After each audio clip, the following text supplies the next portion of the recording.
Hi everyone, my name is Megan and I'm a member of the BC Youth Parliament, and today we are going to be reading Corduroy by Don Freeman. I hope you guys enjoy this book, so let's get started. Corduroy is a bear who once lived in a toy department of a big store. Day after day he waited for the other animals and dolls for somebody to come and take him home. The store was always filled with shoppers buying all sorts of things, but no one ever seemed to want a small bear with green overalls. One morning, a little girl stopped and looked straight into Corduroy's eyes. "Oh, Mommy," she said, "look, he's the very bear I've always wanted." "Not today, dear," her mother sighed. "I've spent too much money already. Besides, he doesn't look new. He's lost a button on his shoulder straps." Corduroy watched sadly as they walked away. "I didn't know I lost a button," he said to himself. "Tonight I'll go and see if I can find it." That evening, when all the shoppers had gone and the doors were shut and locked, Corduroy climbed carefully down from his shelf and began searching everywhere on the floor for his button. Suddenly, he felt the floor moving under him. Quite by accident, he had stepped on an escalator, and up he went. Could this be a mountain, he wondered? I've always wanted to climb a mountain.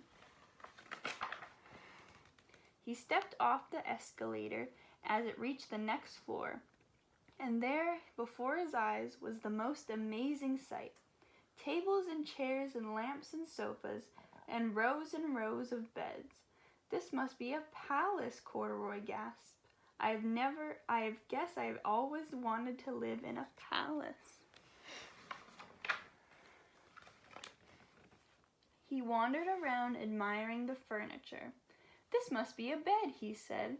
"I've always wanted to sleep in a bed." Up he crawled onto a large, thick mattress. At once he saw something small and round. "Why, here's my button," he cried. He tried to pick it up, but like the other buttons on the mattress, it was sewed down tight. He yanked and pulled with both paws until pop! Off came the button, and off the mattress Corduroy toppled. Bang! Into a tall floor lamp, which fell over with a crash. Corduroy didn't know it, but there was someone else awake in the store. The night watchman was going for his rounds on the floor above, and when he heard the crash, he came dashing down the escalator. "Now, who in the world did that?" he exclaimed. "Somebody must be hiding here."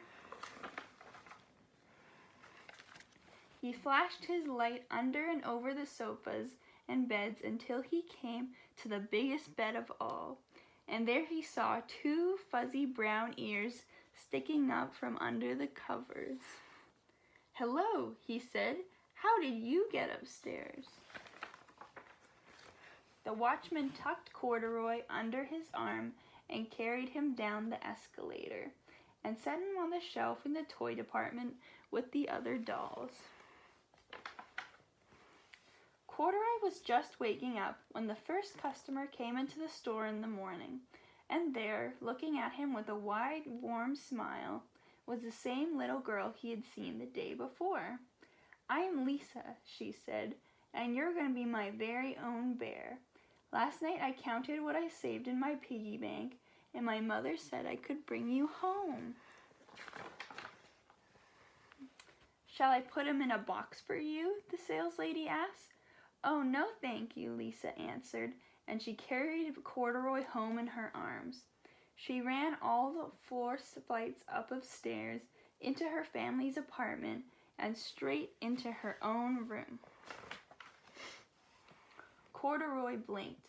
There was a chair and chest of drawers, and alongside the girl-sized bed stood a little bed just the right size for him. This room was small, nothing like that enormous palace in the department store. "This must be home," he said. "I've always wanted a home." Lisa sat down with Corduroy in her lap and began to sew a button on his overalls. "I like you the way you are," she said, "but you'll be more comfortable with your shoulder strap fastened." "You must be a friend," said Corduroy.